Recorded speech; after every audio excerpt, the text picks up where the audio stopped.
આજે આપણે chapter number 12 start કરવાના છીએ અને એ ચેપ્ટર નંબર 12 નું નામ છે વર્તુળ સંબંધિત ક્ષેત્રફળ. ચેપ્ટર નંબર 12 વર્તુળ સંબંધિત ક્ષેત્રફળ. અને બોર્ડની એક્ઝામમાં આ ચેપ્ટરમાંથી આવશે કુલ 4 માર્ક્સનો આવશે. વેઇટેજ કેટલું છે? 4 માર્ક્સનો. ઓકે, આ નવું જે વેઇટેજ એટલે આપણું બંધાઈને આવેલ છે એ પ્રમાણે છે 4 માર્ક્સનું આ ચેપ્ટરમાંથી કુલ પૂછવામાં આવશે. બરાબર. સિમિલરલી આની આગળનું જે ચેપ્ટર છે, બરાબર, વર્તુળની રચના વાળું, બરાબર, એટલે કે રચનાઓ વાળું ચેપ્ટર છે, એમાં પણ 4 માર્ક્સનું જ આવશે. પરંતુ એની આગળ જે 10મો ચેપ્ટર આપણે શીખી ગયા તે આગળના લેક્ચરમાં, ઓકે, તો તેમાંથી આપણને 6 માર્ક્સનું આવશે. એટલે જે વર્તુળ વાળું ચેપ્ટર આવડે તો તેને રચના વાળું આવશે, અને એ બંને આવડે તો કયું ચેપ્ટર આવશે? તમને લોકોને 12મું ચેપ્ટર આવશે, જે આજે આપણે સ્ટાર્ટ કરવાના છીએ. અને ઇંગ્લિશમાં વર્તુળ સંબંધિત ક્ષેત્રફળને કહેવાશે એરિયા રિલેટેડ ટુ સર્કલ. બરાબર, એરિયાઝ રિલેટેડ ટુ સર્કલ્સ. વર્તુળ સંબંધિત ક્ષેત્રફળ. વર્તુળ તો સૌથી પહેલા આપણે થોડુંક ઇન્ટ્રોડક્શનનો પાર્ટ જોઈએ, એટલે કે 10મા ચેપ્ટરમાં જે આપણે બધી વ્યાખ્યા જોઈ ગયા છે તેને થોડીક શીખી લઈએ, જેથી કરીને આપણને સમ્સ કરવામાં ઇઝી ગોઈંગ થશે. ઓકે, ચાલો, તો સૌથી પહેલા આપણે વર્તુળની વ્યાખ્યા જોઈએ કે સમતલના, બરાબર, આ સમતલ છે આપણું બોર્ડ, બરાબર, અથવા તો સમતલ તમને કીધેલું છે કે આ રીતે પણ આપણે સમતલને બતાવી શકીએ. તો કોઈ સમતલ છે આલ્ફા અને આ થવાનું એમાં એક સર્કલ. બરાબર, તો સમતલના કોઈ નિશ્ચિત બિંદુથી, સમતલના કોઈ નિશ્ચિત બિંદુથી નિશ્ચિત અચળ અંતરે આવેલા અથવા તો અચળ ધન અંતરે આવેલા, બરાબર, આ બધા સમતલના બિંદુઓના સમૂહને શું કહેવાશે? વર્તુળ કહે છે. થઈ ગયું? ચલો, હવે જે આ નિશ્ચિત શું કીધું આપણે? બિંદુ, એને શું કહેવાય? વર્તુળનું કેન્દ્ર. અને નિશ્ચિત અંતરે આવેલા અથવા તો નિશ્ચિત અચળ ધન અંતરે આવેલા, તો તેને શું કહેવાશે? વર્તુળની ત્રિજ્યા. શું કહેવાશે? વર્તુળની ત્રિજ્યા. એટલે ત્રિજ્યાની ડેફિનેશન પણ આપણને મળી ગઈ. આ વર્તુળનું કેન્દ્રને આપણે O લઈએ અને વર્તુળ પરના કોઈ બિંદુને શું લઈએ આપણે? A. બરાબર છે. આ બધા અસંખ્ય બિંદુઓ આવેલા છે જે 10મા ચેપ્ટરમાં આપણે ઓલરેડી શીખી ગયા છે. બરાબર, એનો વિસ્તારમાં આપણે જોયેલું છે વર્તુળ. તો વર્તુળની ત્રિજ્યાની વ્યાખ્યા શું આવશે કે જે રેખાખંડનું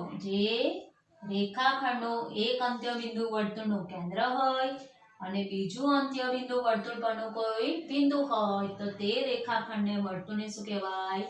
ત્રિજ્યા કહેવાય છે. અને નિશ્ચિત આપણે જે કીધું તે બિંદુને શું કહેવાય? વર્તુળનું કેન્દ્ર. અને નિશ્ચિત અંતર છે એને શું કીધું આપણે? ત્રિજ્યા. એ આપણને ખબર જ છે. અને ત્રિજ્યાને આપણે સંકેત R વડે દર્શાવીએ છીએ, રેડિયસ. ઓકે, ચાલો, હવે આપણે જોવાનું છે જીવા. વર્તુળની જીવાની વ્યાખ્યા. તો જે રેખાખંડના બંને અંત્ય બિંદુઓ વર્તુળ પરના જ બિંદુઓ હોય, તો તે રેખાખંડને વર્તુળને શું કહેવાય? જીવા કહેવાય. બરાબર છે. ચાલો, ત્યાર પછી જોઈએ આપણે વર્તુળનો વ્યાસ. શું જોવાનો છે? વર્તુળનો વ્યાસ. કે વર્તુળના કેન્દ્રમાંથી પસાર થતી જીવાને વર્તુળનો શું કહેવાય? વ્યાસ કહેવાય. અને વર્તુળની મોટામાં મોટી જીવા એ શું કહેવાય છે? વર્તુળનો વ્યાસ કહેવાય. બરાબર, અને વ્યાસ એટલે ત્રિજ્યાના શું થાય? ડબલ થાય. આ પણ OA એટલે R થાય, OB એટલે પણ શું થાય? R. એટલે વ્યાસ બરાબર આપણે શું શીખીને આવેલા કે 2 ગુણ્યા ત્રિજ્યા અથવા તો D = 2 × R આપણે લખતા હતા. ઓકે, ચલો, ત્રિજ્યા જોઈ, જીવા જોઈ, વર્તુળનો શું જોયો? વ્યાસ. હવે જોવાનું છે આપણે વર્તુળની છેદિકા. છેદિકા પણ સહેલું જ છે. બરાબર છે કે વર્તુળની જીવાને સમાવતી રેખાને, અહીંયા રેખા એ બી પણ લખાય અથવા તો રેખા એલ પણ લખી શકાય. વર્તુળની જીવાને સમાવતી રેખાને વર્તુળની શું કહેવાય? છેદિકા કહેવાય. શું કહેવાય? વર્તુળની છેદિકા. ચાલો હવે આ તો આપણે થોડુંક ઇન્ટ્રોડક્શન એટલે કે રિવિઝન થોડું જોઈ લીધું. હવે આપણને જે આ ચેપ્ટરમાં કામ આવશે તે, બરાબર, ચેપ્ટરમાં તો કામ આપણને ત્રિજ્યા પણ આવવાની, વ્યાસ પણ આવશે, છેદિકા પણ કામ આવશે અને જીવા પણ કામ આવવાનું છે, બરાબર. એટલે આ બધી જે વ્યાખ્યાઓ છે તે આપણે ઓલરેડી 10th ચેપ્ટર છે, 10મું ચેપ્ટર વર્તુળ, એમાં મેં તમને લખાવી જ છે. એટલે રીડિંગ માટે તમારે એ ચેપ્ટરમાં જોઈ લેવું આ બધી જે વ્યાખ્યા છે તે. સ્ટાર્ટિંગમાં એમાં પણ તમને ઇન્ટ્રોડક્શન લેક્ચરમાં લખાવી દીધી છે, એટલે એમાં તમારે રીડ કરી લેવી. હવે જે જોવાના છે નેક્સ્ટ ક્વેશ્ચન તે તમારે નોટબુકમાં લખવાનો રહેશે. તો હવે આપણે એ જોઈશું.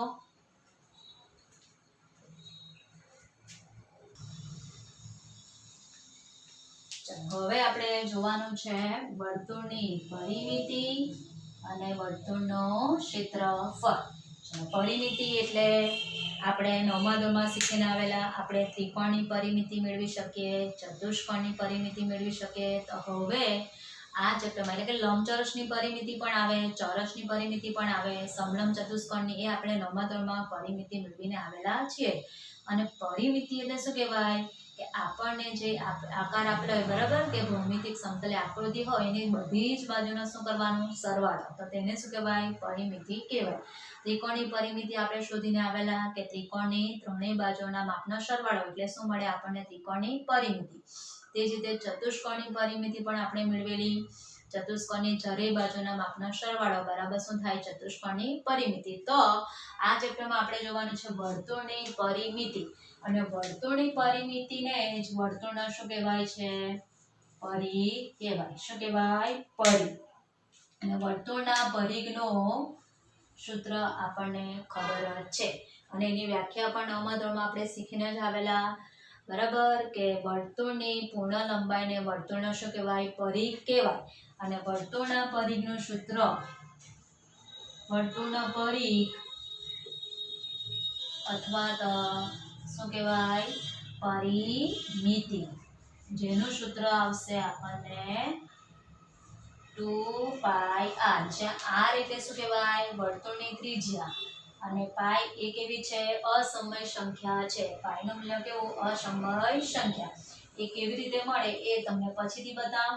હવે સૌથી પહેલા તો આપણે આને જરા સીધા લખીએ કે પાઈ ગુણ્યા શું લખી શકીએ? 2r પણ લખી શકીએ. અને 2r એટલે આપણને ખબર જ છે કે ત્રિજ્યાના 2 ગણા અથવા ત્રિજ્યાના ડબલ કરવાથી આપણને શું મળે? વર્તુળનો વ્યાસ. એટલે વર્તુળની પરિમિતિનું સૂત્ર આપણે આ પણ લખી શકશું જ્યારે વ્યાસ આપેલો હશે ત્યારે, પાઈ ઇન્ટુ ડી, બરાબર, પાઈ ઇન્ટુ ડી. ખ્યાલ આવી ગયો? અથવા તો 2πr આપણે લખી શકીએ છીએ. એ જે રીતે સગવડે હોય, ધારો કે આપણને વ્યાસ ડાયરેક્ટ મૂકવું હોય તો આપણે આ ફોર્મ્યુલા મૂકવાનું, અને જ્યારે વ્યાસના અડધા કરીને મૂકવું હોય ત્યારે કયું સૂત્ર આપણે એપ્લાય કરશું? 2πr. હવે આ પાઈની વેલ્યુ આપણને કેવી મળેલી એ આપણે જોઈએ. તો વર્તુળનો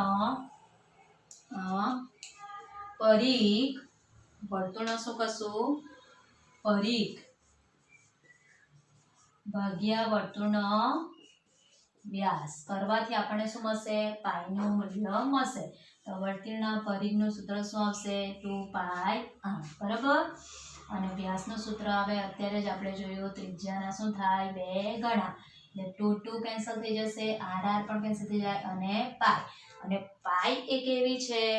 અસમય સંખ્યા છે. કેવી સંખ્યા છે? અસમય સંખ્યા. અને આપણા મહાન એટલે કે ભારતીય આપણા મહાન ગણિત શાસ્ત્રી આર્યભટ્ટે શું આપેલું હતું? પાઈનું મૂલ્ય આપ્યું હતું. અને બીજા એક આપણા મહાન ગણિત શાસ્ત્રી છે, બરાબર, ભારતના મહાન પ્રતિભાશાળી ગણિત શાસ્ત્રી શ્રીનિવાસ રામાનુજને આ પાઈના જે મૂલ્ય છે, બરાબર, તો અસમય સંખ્યા છે અને તેનું દશાંશ વિતરણ કરીને અનંત અને આવૃત છે એવું પણ આપેલું હતું આપણને. એટલે કે 1 લાખ સુધી એને શું કરી? મૂલ્યની ગણતરી કરી હતી પાઈના આસન્ન મૂલ્યની.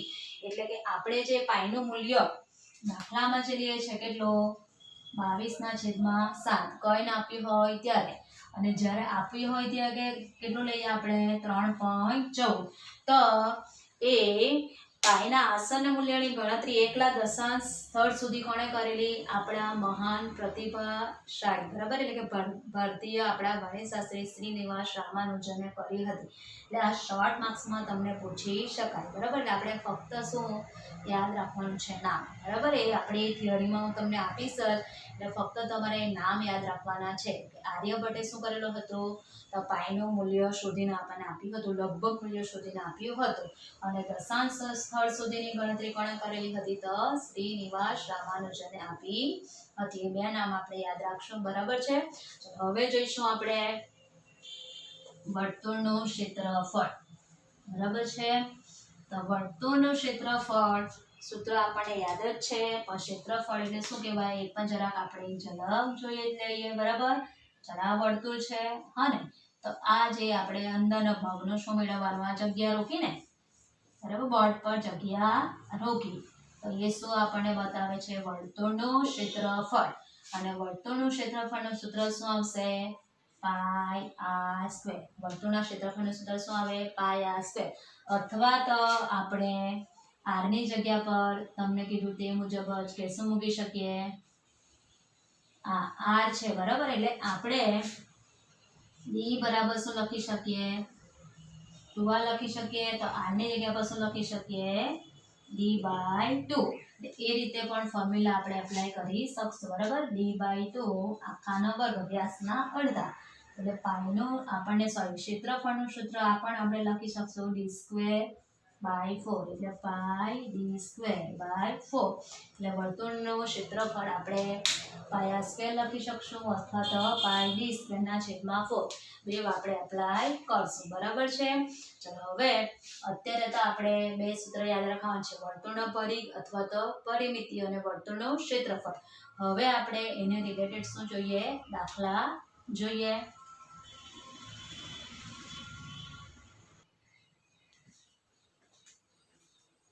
એક્સરસાઇઝ 12.1 નો આપણે ક્વેશ્ચન નંબર 1 જોઈશું કે શું આપેલું છે અંદર? બે વર્તુળની ત્રિજ્યા આપી છે આપણને 19 સેન્ટીમીટર અને 9 સેન્ટીમીટર આપી છે. જે વર્તુળનો પરિઘ આ બે વર્તુળના પરિઘના સરવાળા જેટલો હોય તો તે વર્તુળની શું મેળવવાની છે? આપણે ત્રિજ્યા મેળવવાની છે. સૌથી પહેલા તો આપણને અહીં શું આપી દીધું છે કે બે વર્તુળ છે અને અલગ અલગ ત્રિજ્યાવાળા છે. મોટા વર્તુળની ત્રિજ્યા છે 19 સેન્ટીમીટર અને બીજા વર્તુળની ત્રિજ્યા શું આપે છે? નાનું વર્તુળ કહેવાય, એની આપે છે 9 સેન્ટીમીટર. સાથે સાથે આપણને શું કીધેલું છે કે જે વર્તુળનો પરિઘ, બરાબર, એટલે કોઈ ત્રીજું વર્તુળ, બરાબર, આ બે વર્તુળના પરિઘના કેટલા બરાબર થાય? સરવાળા જેટલો થાય. તો આપણે એ ત્રીજા વર્તુળની શું મેળવવાની છે? ત્રિજ્યા શોધવાની છે. ઓકે, ચલો. તો સૌથી પહેલા આપણને અહીં જે આપીએ તે આપણે લખવું પડે. તો સોલ્યુશનમાં આપણે લખશું અહીં બે વર્તુળની ત્રિજ્યાઓ, આપણે એને શું લેવાનું? r1 અને r2. r1 = 19 સેન્ટીમીટર અને r2 = લઈશું આપણે 9 સેન્ટીમીટર. એ લીધું આપણે r1 અને r2 શું લીધા? આપણે 19 સેન્ટીમીટર અને r2 બરાબર શું લીધા? 9 સેન્ટીમીટર લીધા. હવે આપણને શું કીધેલું છે કે આ બંને વર્તુળના શું પરિઘનો શું સરવાળો કરવાનો છે અને જે ત્રીજું વર્તુળ છે તેના પરિઘ જેટલો થાય. તો સૌથી પહેલા આપણે બે વર્તુળનો શું શોધી કાઢીએ? પરિઘ શોધી કાઢીએ, બરાબર. અને પરિઘનું સૂત્ર આપણને ખબર જ છે, એટલે આપણે લખીએ કે વર્તુળનો પરિઘ અથવા તો પરિમિતિ 2πr, બરાબર. શું છે વર્તુળના પરિઘનું સૂત્ર? 2πr. એના પરથી જ આપણે હવે લખશું. હવે એટલે શું થશે? બે વર્તુળો છે એટલે 2πr1 + 2π શું શોધી કાઢીએ? પહેલા r2, બરાબર છે. હવે તમે જોઈ શકો કે બંનેમાંથી કોમન શું નીકળશે 2 પાઈ કોમન નીકળશે એટલે એને આપણે કોમન લઈશું 2 પાઈ r બ્રેકેટમાં થશે r1 પ્લસ r2 પાઈની વેલ્યુ આપણે પછી છેલ્લે મૂકશું અત્યારે મૂકવાની જરૂર નથી ઓકે ચાલો તો r1 આપણી પાસે કેટલા છે 19 પ્લસ r2 છે 9 ચાલો 19 ને 9 નો સરવાળો થવાનો 28 થઈ ગયું એટલે કેટલા થવાના 28 દુ 56 પાઈ 28 દુ શું થશે 56 પાઈ અને પરિઘ છે એટલે એકમ શું લખાશે સેન્ટીમીટર પરિઘ એટલે એકમ શું લખવાનું આપણે સેન્ટીમીટર ચાલો હવે આપણે લખીએ કે આ બે વર્તુળના પરિઘ એ શું કીધું કે જે વર્તુળનો પરિઘ આ બે વર્તુળના પરિઘના સરવાળા જેટલો થાય તો આપણે શું લખીએ કે ધારો કે ત્રીજા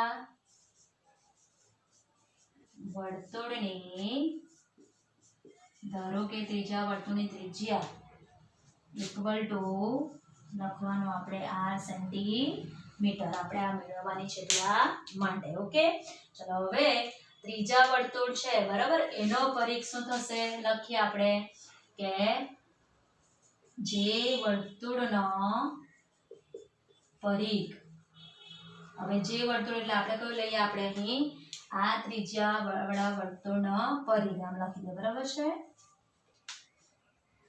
કેપિટલ r ત્રિજ્યા વાળા વર્તુળનો પરિઘ એ કોના બરાબર થશે પરિઘ એ બે વર્તુળના પરિઘના સરવાળા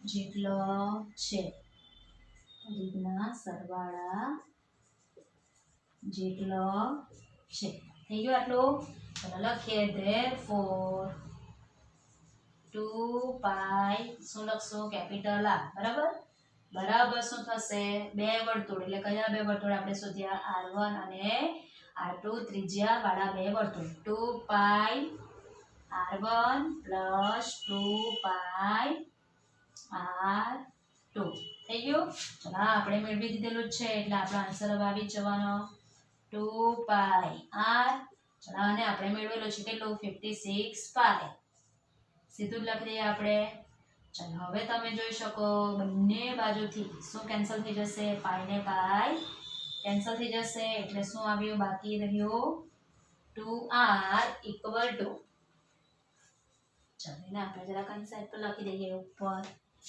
2r equal to 56 capital r equal to શું થઈ જશે 56/2 28 દુ 56 બરાબર એકમ શું લખવાનું ત્રિજ્યા એટલે સેન્ટીમીટર આવી ગયું લખી દેવાનો આન્સર છેલ્લે આપણે કે માટે ત્રીજા વર્તુળની ત્રિજ્યા કેપિટલ r ઇક્વલ ટુ આપણને 28 સેન્ટીમીટર મળે છે દાખલો કેવો છે એકદમ સહેલો બરાબર મે બી કદાચ તમને આ દાખલો 1 માર્કમાં પણ પૂછી કાઢે બરાબર અથવા તો 2 માર્ક્સમાં પૂછી શકાય કંઈ આપણું નક્કી હોતું નથી પણ આપણે 2 માર્ક્સમાં પૂછાય ત્યારે આ રીતે બધી ગણતરી આપણે બતાવવાની રહેશે હા 1 માર્ક્સમાં પૂછાય ત્યારે તમે ડાયરેક્ટ અહીંથી દાખલો કરી શકો છો કંઈ વાંધો નહીં ડાયરેક્ટ આ સૂત્ર મૂકીને ગણાય અહીંયાથી દાખલો લખવાની જરૂર નથી પણ 1 માર્ક્સમાં પૂછાય ત્યારે ઓકે હવે આપણે નેક્સ્ટ ક્વેશ્ચન જોઈશું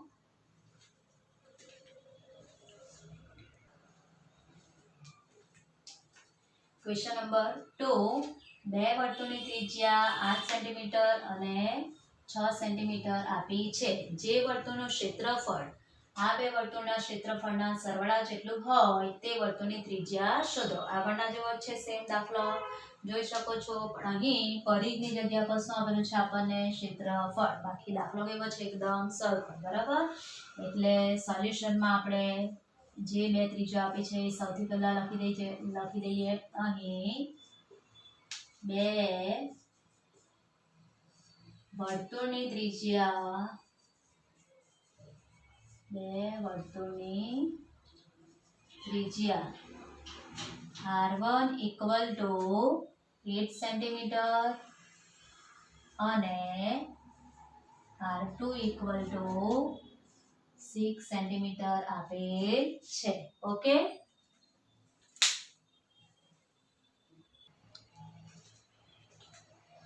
હવે આપણે બંને વર્તુળના શું મેળવવાના છે? ક્ષેત્રફળ. એટલે લખીએ therefore વર્તુળનો ક્ષેત્રફળ ઇક્વલ ટુ સૂત્ર આવશે આપણું પાઈ r સ્ક્વેર. થઈ ગયું?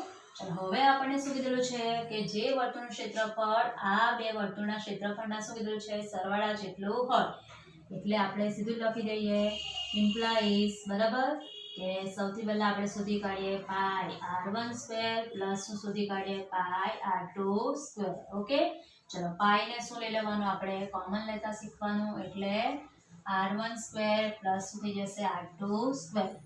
ચલો પાઈ આપણે વેલ્યુ મૂકવાની નથી, એઝ ઇટ ઇઝ રહેવા દઈશું. r1 એટલે આપણી પાસે છે 8 આખાનો વર્ગ, r2 છે આપણી પાસે 6 આખાનો વર્ગ. ચલો સાદુરૂપ આપતા થશે 8 નો વર્ગ 64, 6 નો વર્ગ 36. 64 ને 36 નો સરવાળો થશે કેટલો? 100 પાઈ. અને ક્ષેત્રફળ છે એટલે એકમ શું લખવાનું આપણે? સેન્ટીમીટરનો વર્ગ. શું લખવાનું? Centimetre square. બરાબર. ચલો હવે આપણે લખીએ કે હવે શું કીધેલું છે આપણને? કે બે વર્તુળના ક્ષેત્રફળના સરવાળા જેટલું જે વર્તુળ લખીએ ને કે બે વર્તુળના ક્ષેત્રફળના સરવાળા જેટલો કયા વર્તુળનો? જેટલો જે વર્તુળનો બે વર્તુળના ક્ષેત્રફળના સરવાળા જેટલો જે વર્તુળનો ક્ષેત્રફળ હોય તે વર્તુળની ત્રિજ્યા. તે વર્તુળની શું માંગે છે આપણને? ત્રિજ્યા. એને શું લઈ લેવાનું આપણે? કેપિટલ R ધાર. થઈ ગયું આટલું? ચલો શું ધારી લીધી? એને આપણે કેપિટલ R. ચલો હવે કેપિટલ R ત્રિજ્યા વાળા વર્તુળનું ક્ષેત્રફળ આવશે આપણું pi capital R square equal to શું લખવાનું? Pi r1 square plus pi r2 small r આવશે પાઈ r2 સ્ક્વેર. ચલો આગળની જેમ જ ફટાફટ પાઈને શું લઈ લેવાનું? આપણે કોમન લઈ લેવાનું. પાઈ કોમન નીકળશે એટલે બ્રેકેટમાં r1 સ્ક્વેર. હા, આ તો આપણે ખરા મેળવેલું જ છે પહેલેથી જ, બરાબર. તો આપણે લખીએ એ આપણે કેટલું મેળવેલું છે? 100 પાઈ. થઈ ગયું? 100 પાઈ. Pi is cancel. ચલો therefore શું બાકી રહ્યું? Capital R square equal to 100. હા ને? અને 100 નો વર્ગમૂળ નીકળશે આપણું કેટલું? 10. થઈ ગયું? એટલે કેપિટલ R ઇક્વલ ટુ આવશે આપણું 10. અને ત્રિજ્યા છે એટલે અહીં પણ એકમ શું લખી દેવાનું આપણે? સેન્ટીમીટર. આ થયો આપણો આન્સર. જોયું? એટલે આવા બે દાખલા કેવા આપણા સરખા જેવા થયા, એક પરિઘ વાળો છે અને આ શું જોઈએ આપણે? ક્ષેત્રફળ વાળો. ઓકે, સો હવે આપણે નેક્સ્ટ ક્વેશ્ચન જોઈશું.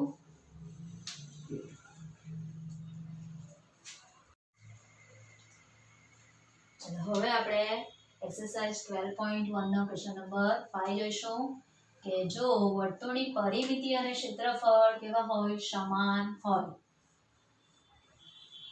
બરાબર. એટલે કે વર્તુળની પરિમિતિ અને ક્ષેત્રફળ સમાન સંખ્યા હોય તો વર્તુળની શું મેળવવાની? ત્રિજ્યા. એટલે ત્રિજ્યા ખાલી જગ્યા થાય. આ 1 માર્ક્સનો ક્વેશ્ચન થશે અને ટેક્સ્ટ બુકમાં તમને આ ક્વેશ્ચનમાં ઓપ્શન આપ્યા છે એટલે મે બી તમને એવું લાગશે કે આ જે ક્વેશ્ચન છે એ આપણને MCQ તરીકે પૂછાશે, પણ એવું નથી. આ ક્વેશ્ચન તમને એક વાક્ય શબ્દ અથવા આંકડામાં જવાબ આપે રીતે પણ પૂછી શકાય, ખરા ખોટા સ્વરૂપે પણ પૂછી શકાય અથવા તો આમ ખાલી જગ્યા સ્વરૂપે પણ પૂછી શકાય. સો જોઈએ આપણને વર્તુળની પરિમિતિ અને શું કીધેલું છે, ક્ષેત્રફળ સમાન કીધા છે. લખીએ વર્તુળની પરિમિતિ અને ક્ષેત્રફળ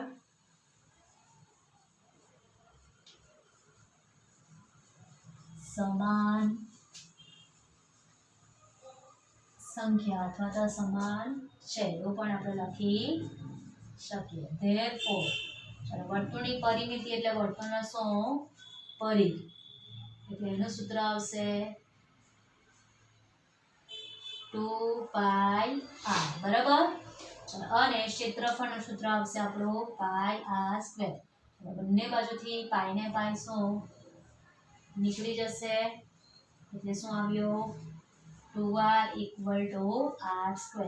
ધેરફોર ચાલો 2r = r × r એટલે એક r નીકળી જશે એટલે 2 = r.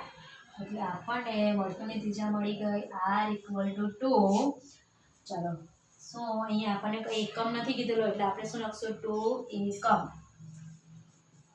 સેન્ટીમીટર મીટર નથી આપ્યું એટલે આપણો આન્સર શું આવી ગયો 2 એકમ. અને આમાં ઓપ્શન છે એ ઓપ્શન અમારો જવાબ આવશે. શું આવશે ઓપ્શન એ 2 એકમ. થયું. ચાલો ઓપ્શનમાં પાછો તમને એકમ એમ આપ્યું છે. ઓકે.